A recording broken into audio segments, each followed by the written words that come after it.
The snow falls endlessly, blanketing the Ural Mountains in silence. Each flake muffles the world, creating a hush so deep it feels almost sacred.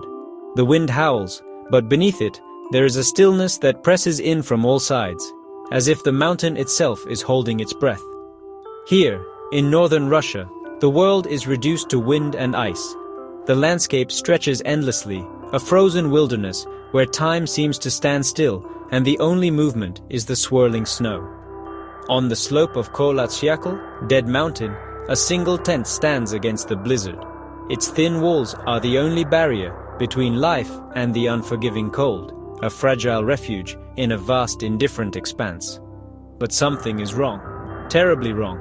The tent is slashed open from the inside, as if its occupants were desperate to escape whatever threatened them from within or without. A desperate escape into the frozen night. In the darkness, shapes move quickly, leaving behind the only shelter they had, driven by fear or necessity into the merciless cold.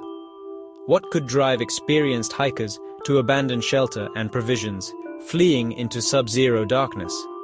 These were not novices, but skilled adventurers, prepared for hardship, yet something forced them into the unknown. The mountain keeps its secrets. Its slopes are shrouded in mist and mystery, and the truth is buried beneath layers of snow and silence. Footprints lead away from the tent, walking, not running, some barefoot, into the void. Each step in the snow tells a story of confusion, urgency, and perhaps resignation. The scene is a paradox, panic and calm, logic suspended. Objects are scattered, yet there is no sign of a struggle, only the haunting evidence of a sudden, inexplicable decision. They left behind boots, coats, and hope, stepping into a landscape where survival is measured in minutes. The cold is merciless, and every forgotten item is a silent testament to their desperation. This is the beginning of the Dyatlov Pass incident, a mystery that would haunt investigators, families, and storytellers for generations, sparking endless theories and speculation. Not a tale of monsters, but of 9 individuals who encountered something that defied understanding. Their faces, frozen in time, remind us of the human cost of the unknown. The silence that followed their disappearance still echoes, a question mark frozen in time. The wind whispers their names, but the answers remain elusive. The mountain watched, impassive, as they vanished into its cold embrace. It has seen countless winters, but this story lingers, chilling the air with its unresolved mystery. The story is etched into the ice, a mystery more terrifying for its humanity, a reminder that sometimes the most haunting questions are those that remain unanswered. They were not thrill-seekers, but skilled students and graduates from the Ural Polytechnical Institute, united by a shared passion for adventure and discovery. Engineers, physicists, athletes, each brought unique strengths to the group, all led by Igor Dyatlov, a meticulous and experienced trekker whose leadership inspired confidence. Their goal was ambitious, to earn a Category 3 certification, the highest and most challenging in the Soviet Union, requiring a trek through some of the harshest terrain.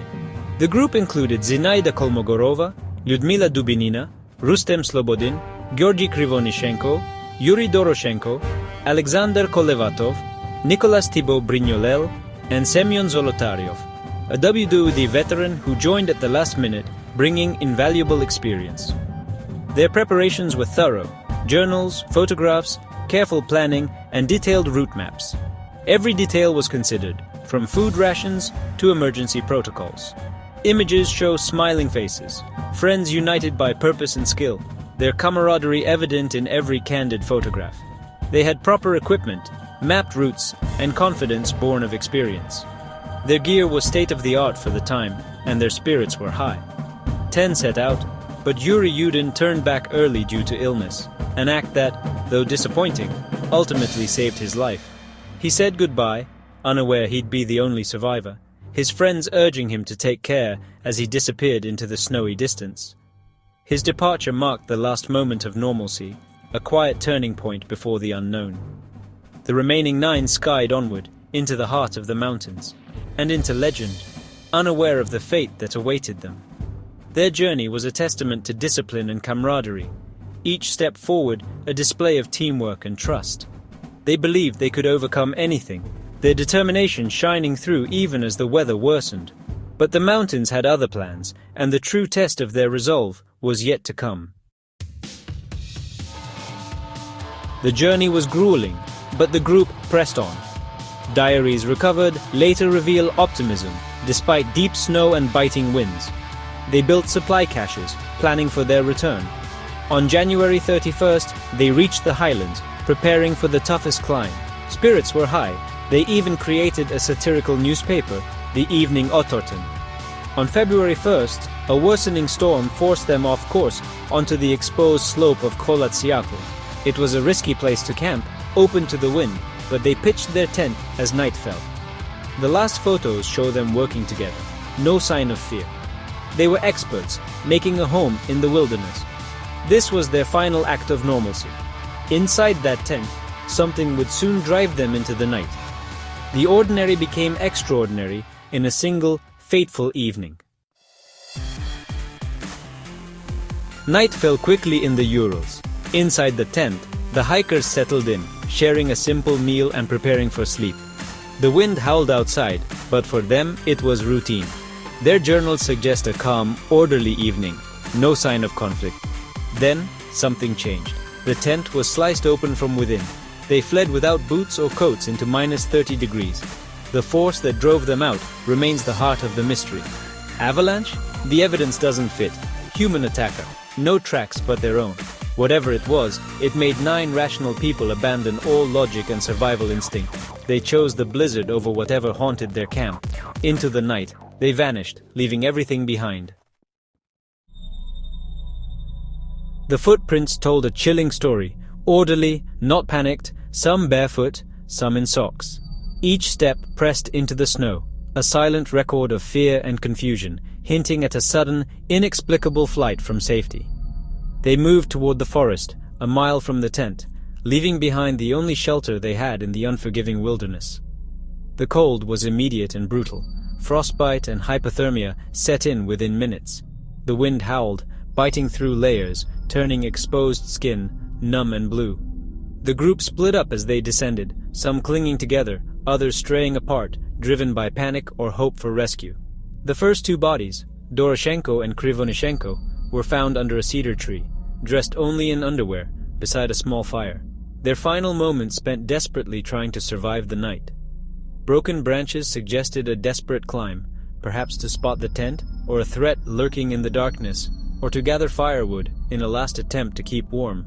Their hands were raw, fighting for warmth until the end, evidence of a struggle against the relentless cold. 3 more, Dyatlov, Kolmogorova, Slobodin, were found between the tree and the camp, as if trying to return, crawling back toward hope that was slipping away. They were better dressed, but still unprepared for the cold. Their clothing, hastily thrown on, offered little protection against the merciless elements. They died facing the tent, hope just out of reach, the promise of safety forever lost in the blizzard. Why didn't they return for supplies? Was the threat still present, lurking in the darkness, or was fear itself the enemy that kept them away? The scene was one of desperation and confusion. Scattered belongings and torn canvas told of a frantic escape, a nightmarish chaos frozen in time. The snow preserved their final moments, frozen in time, a silent testament to the terror and mystery that unfolded on that mountain. The forest offered no answers, only more questions. The mountain's silence deepened, leaving behind a haunting enigma that endures to this day. When the hikers failed to return, a search began. The vast white landscape concealed everything. On February 26th, the searchers found the abandoned tent. The first 5 bodies confirmed tragedy, hypothermia, mostly undressed. But Slobodin had a skull fracture, not fatal, but odd. Investigators were puzzled. Why flee? Why so poorly dressed? What caused the injury? No signs of foul play, no other footprints, no robbery. The Manzi people were suspected, but there was no evidence. The hikers' diaries and cameras ended abruptly on February 1st. The official investigation stalled, the truth buried under snow. The remaining 4 hikers were still missing, the mystery deepening. The authorities documented everything, but answers were elusive. The case was at a standstill, waiting for spring. In May, as the snow melted, the last 4 hikers were found in a ravine near the cedar tree, buried under meters of snow. Their injuries were shocking: massive internal trauma, skull and chest fractures without external wounds. The force was compared to a car crash. Dubinina was missing her tongue, eyes and lips. Others were missing eyes. Some clothing had elevated radiation. Examiners suggested animal scavenging and water exposure, but the discoveries fueled speculation. The official report was vague: an unknown compelling force. The files were classified, feeding conspiracy theories. Avalanche didn't fit. The injuries were too severe and selective. The case was closed, but the questions only multiplied. The families and public were left with a chilling enigma. The evidence defied simple explanation. The mountain's secret remained locked beneath the ice. In the absence of answers, theories flourished. Avalanche? The evidence doesn't fit. Military testing? The area was used for secret weapons. Radiation and secrecy fuel suspicion. Parachute mines could explain internal injuries without external wounds. Some point to Mansi legends or supernatural forces. Infrasound, low-frequency sound waves, might have triggered panic. Or perhaps a combination: a minor avalanche, disorientation, hypothermia, and tragic accidents. The missing soft tissues could be natural decay. Each theory explains something, but none explain everything. The mystery endures, incomplete and haunting. Decades later, Dyatlov Pass remains a place of pilgrimage and fascination. The mountain is unchanged, vast, silent, indifferent. The story endures because it touches our deepest fears: the unknown, the uncontrollable. The hikers were skilled, prepared. If it could happen to them, it could happen to anyone. Their fate is a humbling reminder of nature's indifference. Through diaries and photos, we see them as vibrant people, not just victims. The tragedy is deeply human, not just a puzzle. The case may never be solved. The evidence fades. The witnesses are gone. The Dyatlov story is now part of the landscape, a chilling monument to the limits of human knowledge. The silence of the mountain is the only reply.